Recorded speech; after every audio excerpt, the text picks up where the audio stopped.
ቤተሰብ እንደተለመደው ዛሬ ደግሞ በአዲስ ነገር ነው የመጣሁት። የሰማሁትን በእናንተ አልጨክንም እና ሽክላችኋለሁ። ያው ሙሉውን ደግሞ በእነሱ ታያላችሁ። ስለዚህ ይህን ቪዲዮ ሰከን ቀስ ብላችሁ እዩት እስከ መጨረሻው ያጀማ እና ፈገግታው ምንድን ነው? ደስታው ምንድን ነው? አዲሱ ነገርስ ምንድን ነው? በብዙ ነገር ልትሰይሙ ልታስቡ ትችላላችሁ። ስለዚህ ቀስ እንዳልኩት ሰከን ብላችሁ ቪዲዮን እስከ መጨረሻ ስሙ ያጀማ እና የፈኪ ደስታ እና የፈኪ ፈገግታ ከአህሙ ውጭ ሊመልሰው አይችልም። ታውቃላችሁ። አህሙን በዚሁ አጋጣሚ ሳላደንቀው አላልፍም። ለመሰላችሁ አንዳንድ ጊዜ ጥዬው የማልፈውና ይዤበት የወጣሁት ነገር አለ አይደለ? እኛ ያላስተዋልነውን እሱ አስተውሎት ያልጠበቅነውን መልስ ደግሞ እሱ ስለሰጠን። በመጀመሪያ ለዚህ ቤት አዲስ የሆናችሁ ሰብስክራይብ ማድረግ እንዳትረሱ። ነባር ቤተሰቦች ደግሞ እስከ ጎን የሆናችሁ ጊዜያችሁን ሰዓታችሁን ሰጣችሁኝ አስተያየት ስለምትሰጡኝ ስለምታበረታቱኝ እጅግ ከልብ አመሰግናለሁ። ዛሬም ነገም ብርታታችሁ አይለኝ እላለሁ። አሰላሙ አለይኩም ወረህመቱላሂ ወበረካቱሁ። ውድና እየተከበራችሁ ውድ የቻናሌ ቤተሰቦች እንዴት ናችሁ? ደህና ናችሁ? ከኔ ጋር አልሐምዱሊላህ በጣም ደህና ነኝ። እናንተስ እንዴት ናችሁ? እንደውም ውድ ኢትዮጵያውያኖች ወይ ያላችሁበት ሰላማችሁ ይብዛ። ሀገራችንን ሰላሟን፣ አንድነቷን፣ መተሳሰብ፣ መከባበርን ይመልስልን። ሁላችንም በዱዓ ሰላም በጸሎት እንበርታ። የሀገር ሰላም የሁላችንም ጭንቀት ነውና አሁን ላይ የኛ የመዳም ቅመሞች ብዙ ጭንቀትና ብዙ ሀሳብ አለብን። ደግሞ ከዛ ላይ የባስ ብሎ ምንድን ነው ከሁሉም በላይ የእነሱም ሀሳብ አለብን። በዚህ የሰሞኑ ሶሻል ሚዲያ ያለ አይደል ሰው ለሚወደው ሰው ይጨነቃል ያስባል እና የእነሱም አስጨንቆናል አሳስቦናል። ስለዚህ እና ከሁሉም በላይ ደግሞ የሀገር ሰላም ያሳስባል ያስጨንቃል ለማለት ፈልጌ ነው። ይቅርታ በዛውባችሁ እና ዛሬ ወደ ጉዳዩ ስመጣ ሱብሃንአላህ ለምን እንደው አላቅም የሆነ ነገር አንዱ ከአንዱ በቃ ሰው ለሰው መድኃኒቱ ነው፣ ወይም አንዱ ከአንዱ ይሻላል የተባለ ነጥብ እኔ ይዤ መጥቻለሁ። እንዳያችሁት አህሙ እንደዛ ረግጣው አስለቅሳ የሄደችዋን ፈኪ ግን ከሱ ያልጠበቅነው ምላሽ ስንሰማ እራሳችንን ዞር ብለን ወቀስን። ሁለተኛ ደግሞ እኛ ያላስተዋልነውን እሱ ትምህርትና በቃ እንድነስታውል ያደረገን ነገር አለ። ምን መሰላችሁ? እኛ የፈኪ በጣም የምንወዳት የምናደንቃት በቃ አጥፍታለች ብለን ተናደን ሰድበን ምናምን ብቻ ብዙ ነገር ራስሽን አታስረክሽ ምናምን ብለናታል። እሱ እንደዚህ ያደርጋል ብለን አልገመትም ነበረ። አንደኛ ምን መሰላችሁ? እኔ ትምህርት ወሰድኩት አንድ ሰው አንድን ሰው ሲወድ በቃ እስከ ጥፋቱና እስከ ማንነቱ ነው። ይሄን አንድ ወሰድኩኝ። ሁለተኛ ደግሞ ያለው ነገር ንግግሩ የሆነ ኤህትራም ይኖረህ ምናምን አባባሉ በፊት እኔ እሱ ምን አደረገ ይሳ ምን አደረገ ብዬ ነበር። ግን እንዳላችሁት አሁን ላይ በጣም ደስ ያለ ኮሜንትም ተሰጥቶኛል። በቤተሰብ ይሁ አላሌላ ኮሜንት ሲሰጠኝ ባወራበት ኢሳ ምን አጠፋ ምናምን ባልንበት አላገል እንደዚህ ኡዱ አለኝ ወይም እንደዚህ የሆነ መፍትሄ ፈልጎ ከሚገፈትራትና ከሚያበሳጫት በቃ የሴት ልጅ ኤህትራም ምናምን ብሏል። ይህም ትክክል ነው። አሁን ላይ ወደ ራሴ ስመለስ፣ በፊት ግን እኔ ተናድጄባት ነበር በፈኪ ይሆናል አይደለ ለንግግሩ ክብር ለሴት ልጅ ክብር ቢኖረው ደስ ይል ነበረ። ግን እሱ እንደምንም አልቆጠራትም። ይሄ ትክክል ነው። እኔ ከአህሙ እኔ እንጃ አንድ ጥፋትም ቢኖርም ይሆናል አይደለ አንደኛ ጥፋት ቢኖራትም ራሱ ለሷ ትልቅ ቦታ ስላለው በዚህ ነገር አንድ አሳየን። ሁለተኛ ደግሞ በሴትነቷ ልትከበር ይገባል ባለበት ሁለት ብያለሁ። ሶስተኛው ደግሞ ዛሬ ወደ ትልቁ ነገር የመጣው ትልቅ ምስጢር አለ። ቤተሰብ ቪዲዮ ጠብቁ። በአህሙ ቤት አው በፈኪ ቤት አዲስ ነገር አለ።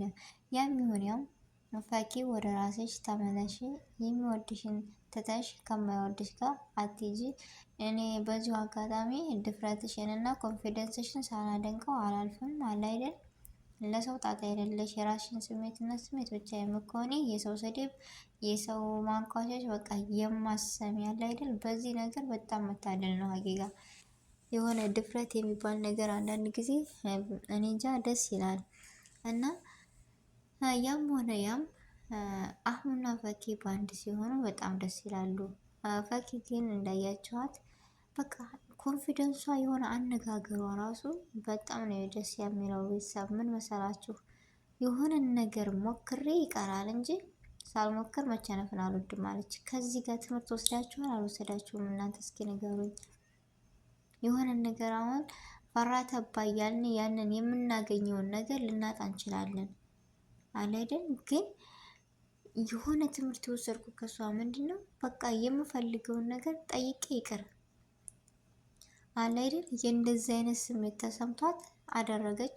ከሆነ ሆነ፣ ካልሆነ ያው ተስፋ አልቆርጥም ብላለች። ግን ያን ሁሉ ነገር ተቀይሶ ምንድነው ዛሬ በጣም ደስ የሚልና ሁላችንም ስንጓጓለት የነበረ ቪዲዮ ይለቀቃል። ስለዚህ ሁላችሁም በዚሁ አጋጣሚ ያው ምስጢር ማውጣት ጥሩ አይደለም። ምክንያቱም እኔ እነሱን እስካከበርኳቸው እስከወደድኳቸው ድረስ የእነሱንም መለወጥ እፈልጋለሁ እና ሰው ለእኔ ብቻ ሳይሆን ለሁሉም ማሰብ መቻል አለበት፣ ለሁሉም ደስታ መሆን መቻል አለበት።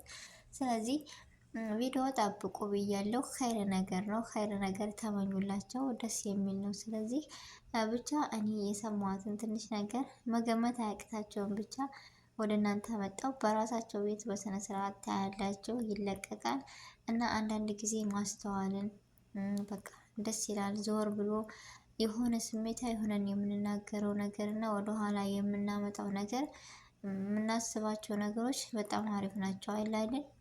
እና አንዳንድ ጊዜ እኛም ከመሳደብ ይልቅ በትህትና በምክር የምንለግሳት መሆን መቻል አለብን። ብዙ የምንወዳት በእርግጥ እንደዛ ሲያረጋት ለምን ሄደች ምናምን ብለን እኛ ስሜታዊ ሆነን ተናግረናታል። ይች ልጅ ግን ስህተት ነው ብዬ አሁን ላይ ያሰብኩት ለምን መሰላችሁ? እኛም ያሄደናል፣ ግን ደግሞ ስንሰድባት ይህች ልጅ ስሜትና ሞራል ምን ይሆናል? እሷ ጣጣ የለባትም፣ ግን ለእኛ ማሰብ መቻል ነበረብን። አለ አይደለም። በስድብ ሳይሆን የሰው ልጅ በምክር በትህትና ነው መመለስ የምንችለው፣ ግን አልሆነም። ብቻ በዛም ሆነ በዛ ፈኪን አድንቃታለሁ፣ ድፍረቷን፣ ማንነቷን፣ የሰውን ፈቃ ሳይበግራት ምናምን ብቻ እኔ እንጃ ከምላችሁ በላይ። አልሙሂም ያም ሆነ ያ በአዲስ ቪዲዮ እና በአዲስ ነገር ደስ ደስ የሚል ነገር ነው እየሰማሁት ምንጩ ፍንጩ። ስለዚህ ሁሉም ነገር ውሸት እና ሁሉም ነገር የሆነ ሆነ በቃ ነግራለች እኮ እሷ አለ አይደለ? የሆነ ነገር እኔ ሳልሞክር ማጣት አልፈልግም፣ ተስፋ መቁረጥን አልችልበትም ብላለች። ስለዚህ ያን ነገር ጠየቀች፣ ሞከረች። ከሆነ ሆነ፣ ካልሆነ እንዳለችው ነው። ስለዚህ አሁን ደግሞ በቅርቡ አዲስ ነገር አለ ጀማ። ስለዚህ እስኪ ሁላችንም አንዱ ለአንዱ ከረ ነገር እንመኝ፣ አንዱ ለአንዱ በቃ ጥሩ ነገር እንመኝላቸው። ለሁላችንም ለነሱ ብቻ ለሁላችንም በያለንበት በቃ ኸይረ ነገር ሲገጥምና ኸይረ ነገር ሲሆን ደስ ይላል። ስለዚህ የሰውን ደስታ የሚያስደስተው የኔን ደስታ ብቻ ሳይሆን እዚህ ጋር ይሁን የሰማሁትን ማምጣት መናገር እችላለሁ፣ ግን ደግሞ በራሳቸው ቤት እንድታይላቸው እንፈልጋለሁ። እሺ እና እንደዛ ስለሆነ ፍንጭ ከሰጠኋችሁ ይበቃል ነው የምለው ውድ ቤተሰቦቼ። እና አህሙና ፈኪ መቼም ቢሆን አይለያዩም። ፈገግታዋም ማንነቷም ሲጀመር አህሙ ነው። ፈኪ ሳይመሽ ስለተመለሽ በጣም ደስ ብሎናል። በዚሁ አጋጣሚ ውድ ቤተሰቦቼ እንኳን ደስ አላችሁ እላለሁ። እስካሁን የነበረ ቆይታ ይሄን ይመስላል። ሰዓታችሁን ጊዜያችሁን ሰጣችሁኝ እኔ ጋር ስለነበራችሁ እጅግ ከልብ አመሰግናለሁ። በአዲስ ቪዲዮ በአዲስ ነገር እስከምንገናኝ ድረስ አሰላሙ አለይኩም ወረህመቱላሂ ወበረካቱ።